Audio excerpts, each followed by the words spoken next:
Hi, this is Dr. Raj, your friendly Beverly Hills orthopedic surgeon who treats sports and joint injuries. I'm your host today at Lifestyle Talk Radio Network. I'm here to protect you from yourself and keep you out of the operating room. CrossFit, the art of self-destruction.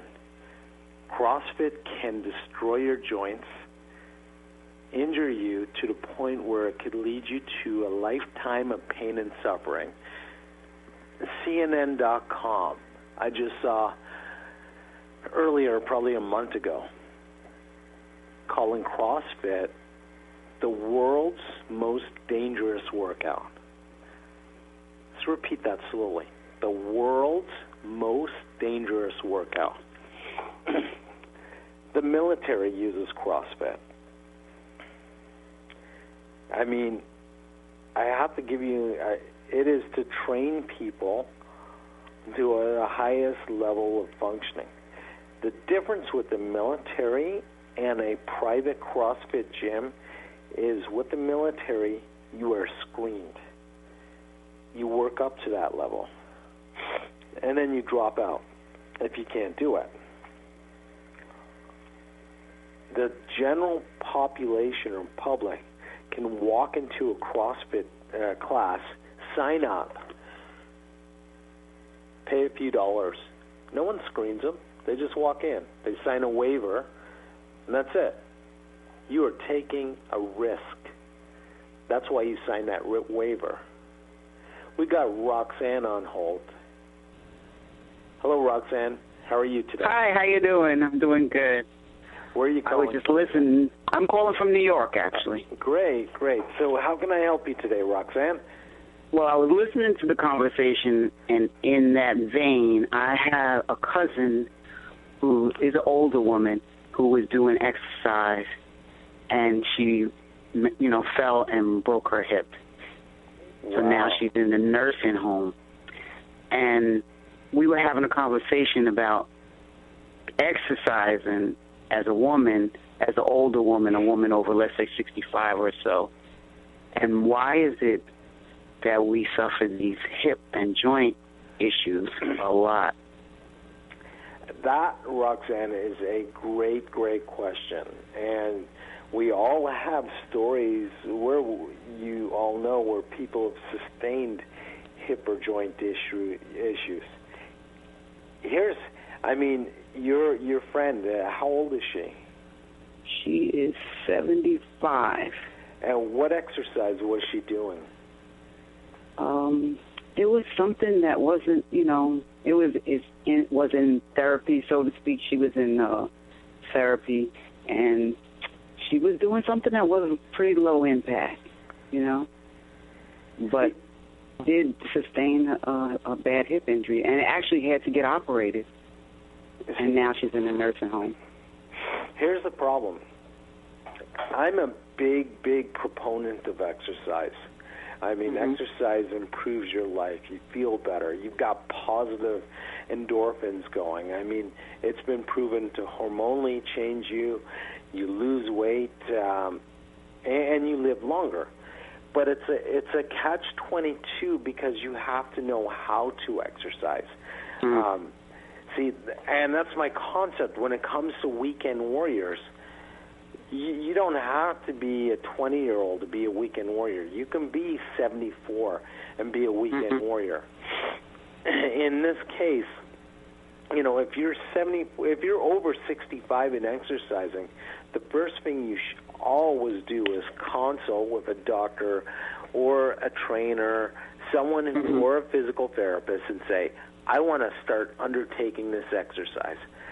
The first thing I will do is I'll look at you, I'll do a general examination, and then I'll probably get a few x-rays, knowing that if you're female and you're over 65, there's a chance your bones are going to be osteoporotic or arthritic. Based on those x-rays and based on my exam, then I will say, this is an activity I don't want you to do.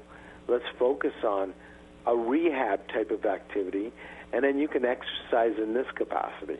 So if you have arthritic hips, if you have severe osteoporosis, I'm going to put you on a medication or get you to a rheumatologist to help strengthen your bones, but at the same time create a program for you that keeps you happy but doesn't put your joints at risk, at further risk.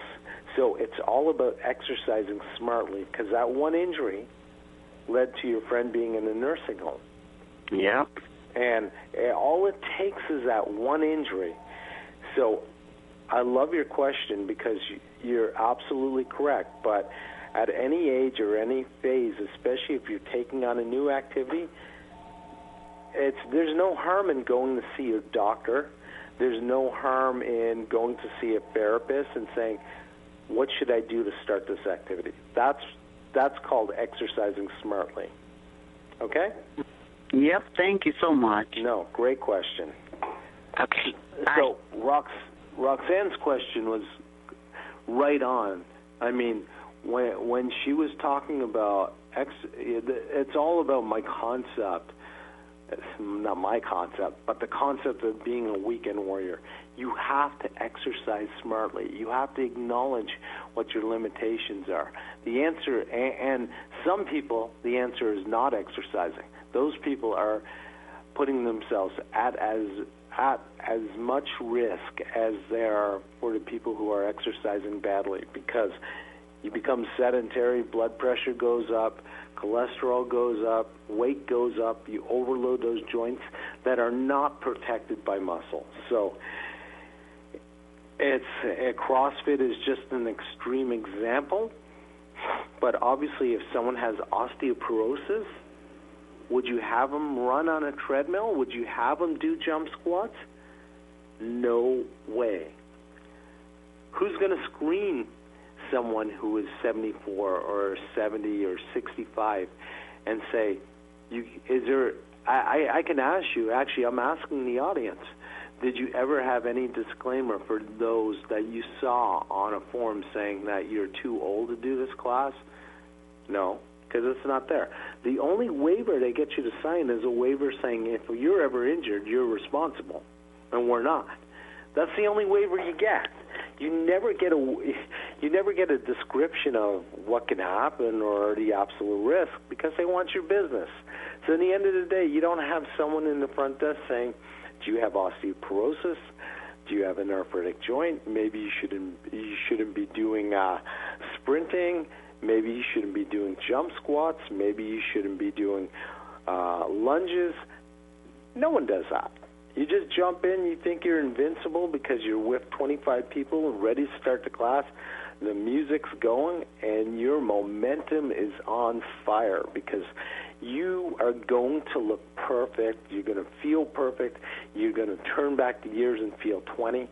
And you know what? I agree. You could do that if you do things right. It's all about doing things right. I'm as guilty as anyone else.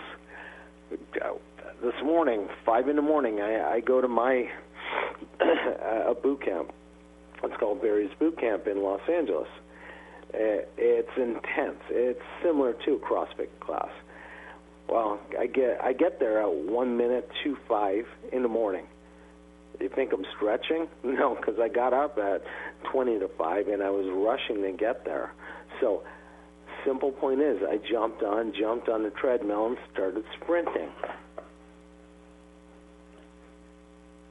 It's not smart. I should have started warming up. I should have started stretching. I should have taken up 5 minutes. But when I saw 20 people motivated, ready to go, my motivation, my endorphins, the music started going. I just started going. Now, my tendons are tight. I know. I got quads tendonitis right now. I got pain in my knee right now. Got pain under my right kneecap. I got some pain in my shoulder. I should have stretched and I should have warmed up. So I'm walking that line too of having that pop that happens during that class. I just know how to compensate a little more because I understand about deficiencies. It's is Dr. Raj at the Lifestyle Talk Radio Network talking about the world's most dangerous workout, CrossFit. Stay tuned when I talk about a gentleman who was sprinting and pop, his hip dislocated. You can contact me at www.drhipandknee.com. Thank you. It might seem crazy what I'm about to say.